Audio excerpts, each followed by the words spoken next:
Hello Hornby fans and welcome to another episode of Signal Box. We'd like to start things off by sending our thoughts to those affected by the tragic incident this Wednesday in Aberdeenshire. In this month's episode, I unbox a tinplate locomotive.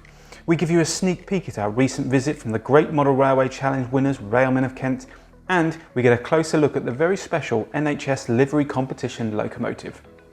I'm Mike, we're Hornby, and welcome to Signal Box.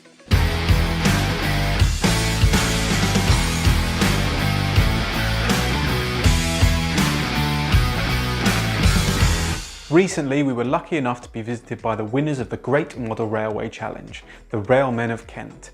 They showed off their massive layout and we got a chance to interview them about some of the difficulties they faced when making their layout. Take it away, Montana.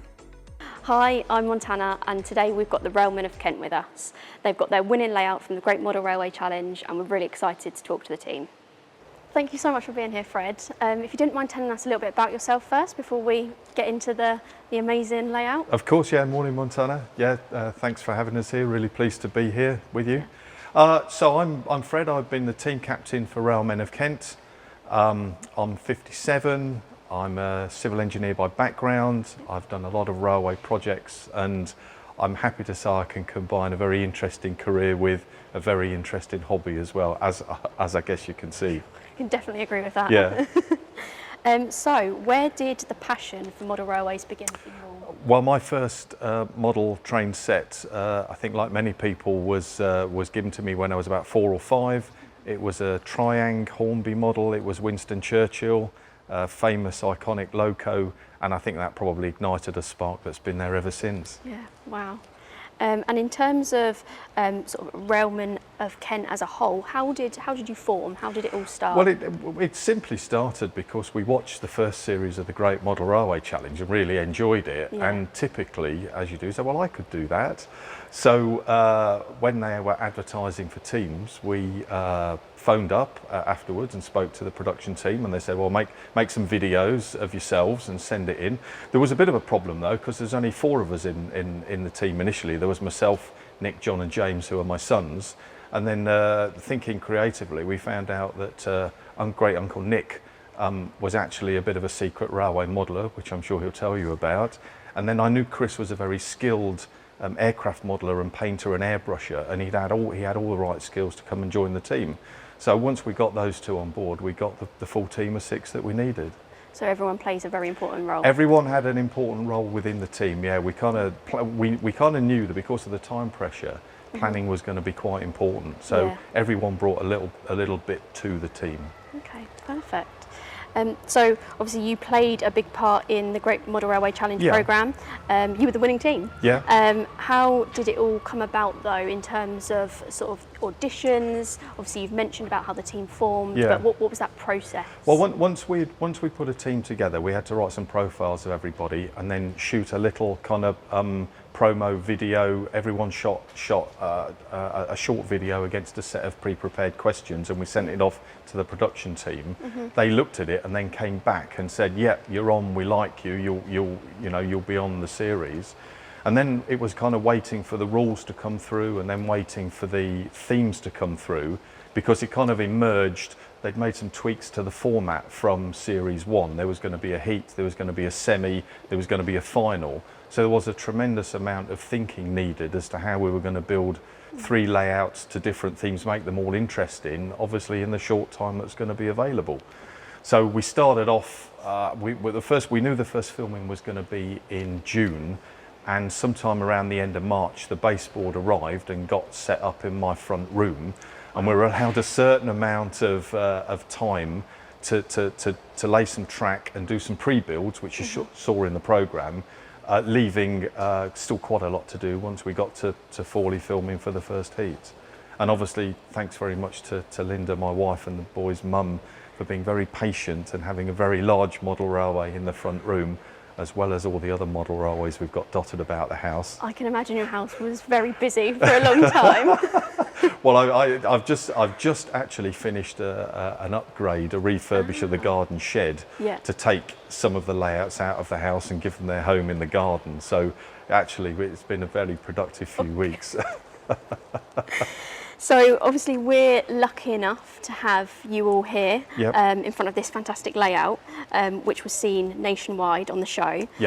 So would you mind telling us a little bit about each part of the layout? Yes, of course. Yeah. So for the heat, the theme we were given was Best of British, and it didn't take long to come up with an iconic location. So we kind of chose a backdrop of St Pancras and King's Cross, and this is where kind of my work and my hobby cross over, because I've done a lot of work at King's Cross in that area over the years, so I had an idea how it worked, all the underground railway tunnels, obviously the fantastic facade, it's quite iconic.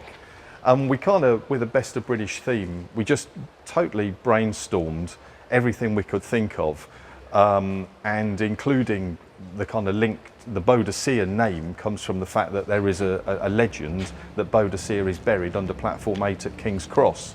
So whether that's true or not, but she did apparently fight a battle against the Romans just north of King's Cross, which is celebrated in a road there called Battlebridge Road. So once we got the idea of Boadicea, we came up with a park idea. We laid the park out using a Union Jack plan for the paths. And then that took us to the Festival of Britain in 1952, where we got the model of the Skylon, which Chris built, which Chris will tell you about. And then just sort of crammed in as much as we could. Iconic cars, we've got the Queen, we've got a Guards band, traction engines, London buses. We've even got Henry Moore statues, which you should ask John about. This is John's handiwork. These are pebbles off the beach at Dungeness that John has sprayed up, mounted on. These are actually the little discs that came out, the punch outs in the baseboard frame where you pass the wires through. So we didn't waste anything. You've utilised everything. we utilised everything. Did you do a lot of during the planning stages, a lot of drawings, designs, or did you very much sort of go in head first? No. We knew planning was really important. We had to be able to build this in the time available, and I actually work with some of my old plan books that I've had since a boy, and there's stuff that was written in the 50s and 60s, and I designed it all in set track to make sure that we got a plan that we knew would go together and work. We weren't going to risk kind of the geometry of laying flexible track and the issues that can come with that. I mean, when you do it, it looks great, but we weren't going to have a lot of time. No. And I also chose for this layout to use a foam underlay, again for speed, because ballasting, while it looks great, it takes a long time and a long time to set, and you knew under the competition conditions we weren't going to have time to do that. So we went for a very traditional layout. If you looked at any layout plans from the 50s and 60s, they had a couple of continuous loops and then some kind of track on an incline that went up to a terminus. And we kind of scaled that up to meet the concept of King's Cross and St Pancras. And I was really pleased with this layout, the way that it turned out. It looks very impressive, I must say. And it's so nice to see it up close, because on the TV it looked brilliant. Yes. But seeing it in person just makes a whole lot of difference. And you can really just see the attention to detail and the amount of time that's gone into it to do every little section. Yes. And I suppose I think I did 9 iterations of the track plan to get one that I was really comfortable with. But once you've got that track plan, and then you start working out the levels, obviously, and I mean, Nick did a tremendous amount of work, that's young Nick, on these retaining walls, and they were kind of a really integral part to give the support for the central park. But it also meant that when we were building it, in the front room, the baseboard came in 3 sections, and we had to build it to take apart to go into a van to go up to Forley. The rest of it we put together, as you saw on the show, with kind of foam board in lightweight modular construction. So again, it went together as like a massive building set when we actually got to Forley and started the filming. So it went together quite quickly. What would you say was your favourite part about creating this? Any particular? Well, I know that the most challenging part was that beer hoist at the back.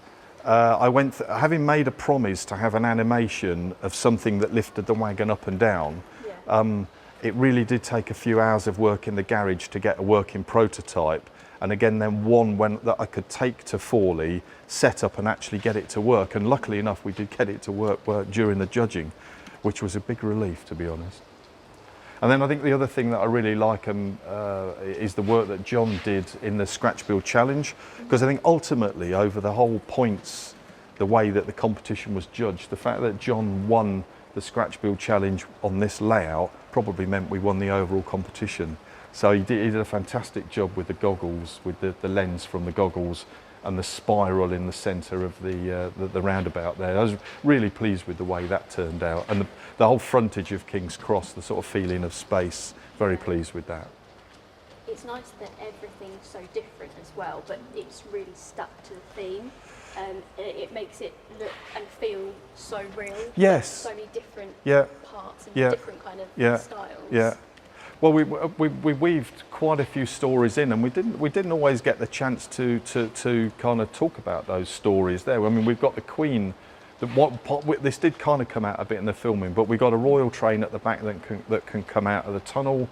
We've got the Queen's limousine there, so she arrives at St Pancras. She comes into the park.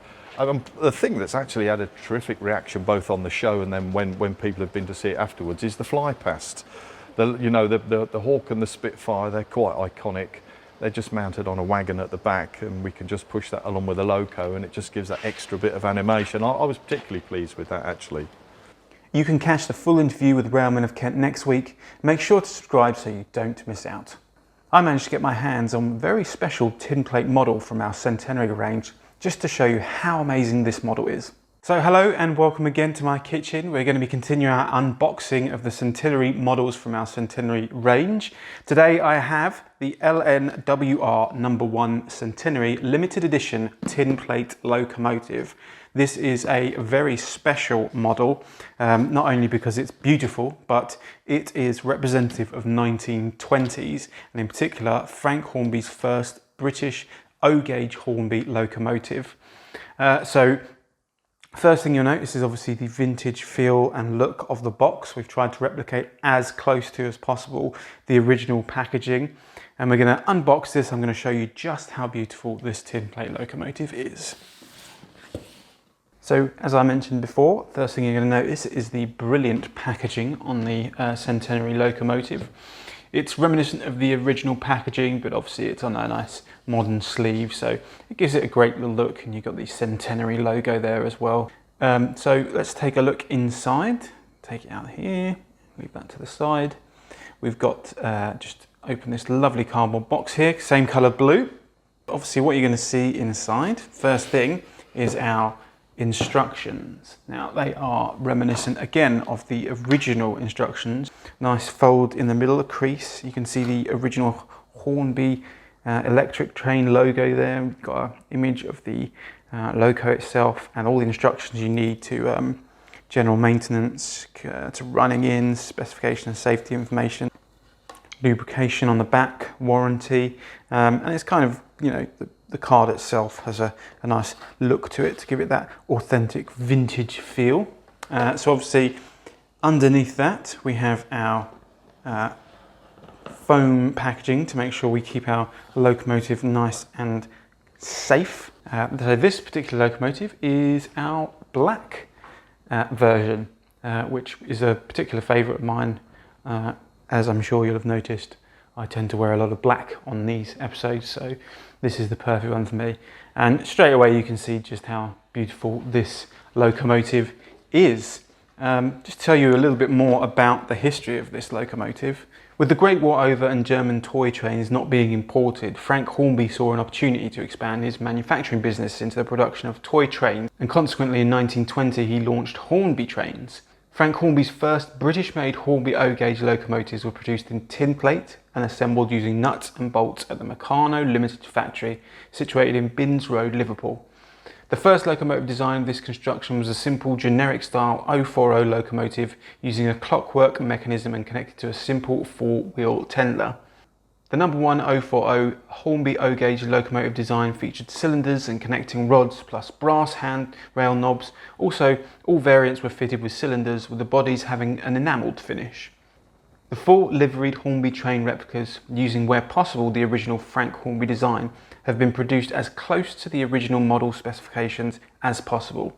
But in place of a clockwork mechanism, a 12-volt DC electric motor has been fitted, allowing for 3-rail operation. 100 of these highly collectible but functioning limited edition models have been exclusively produced in 4 liveries, reminiscent of the originals, with each model authenticated by an individually signed and numbered certificate.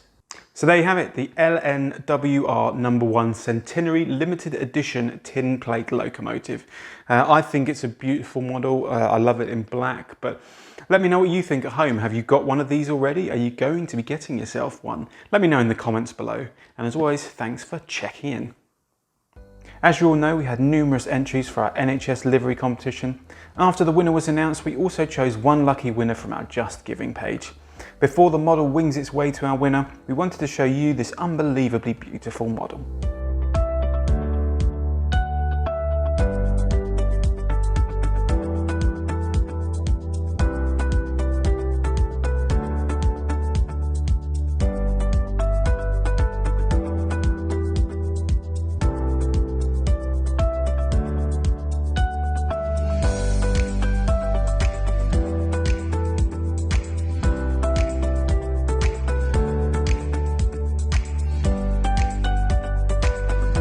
On the same theme, many of you have been receiving your Captain Sir Tom Moore Class 66s and have been sharing your images and videos on our social media platforms. Thank you to all those who entered our NHS livery competition and donated to our Just Giving page, along with everyone who grabbed your Captain Sir Tom Moore Class 66. You have all helped raise vital funds for the NHS. And of course, a big thank you to all the key workers that have been working hard during this unprecedented time to keep our country safe. We thank you. Well, that's all we've got time for this month. As always, don't forget to like and subscribe. Check out Jenny Kirk's latest build, available to watch now. And of course, next week, don't forget, Railmen of Kent will be showing you their layout. As always, thanks for watching, and until next time, I'm Mike. You've been great, and I'll see you at the next stop.